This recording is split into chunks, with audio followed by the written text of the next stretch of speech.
Kecelakaan tragis terjadi di Tol Pejagan Pemalang KM 290B Kabupaten Tegal, Kamis 19/3/2026. Akibat kecelakaan itu, 4 pemudik asal Bekasi, Jawa Barat yang merupakan satu keluarga ini meninggal.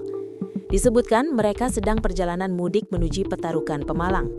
4 jenazah korban kecelakaan di Tol Pejagan Pemalang KM 290B Kecamatan Warureja, Kabupaten Tegal, dimakamkan di Dusun Peron, Kelurahan Petarukan, Kecamatan Petarukan, Kabupaten Pemalang pada Kamis 19/3/2026. Para korban diketahui satu keluarga. Mereka adalah pemudik dari kota Cikarang, Bekasi, yang sedang melakukan perjalanan menuju Petarukan. Diketahui, lokasi kampung halaman korban berada di Dusun Peron, Petarukan.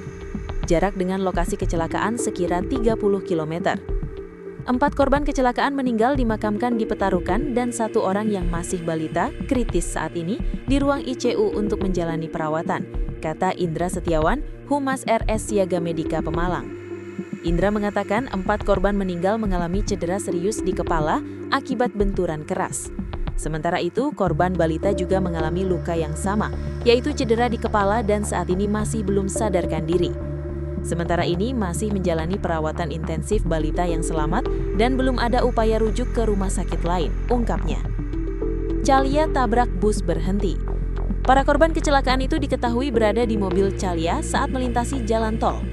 Kasat Lantas Polres Tegal AKP Baratungga Daruning Pawuri mengatakan, kecelakaan itu melibatkan Calia dengan nomor polisi B2399FFR dan bus Agramas dengan nomor polisi T7622DA di jalur B, jalur one way KM 290.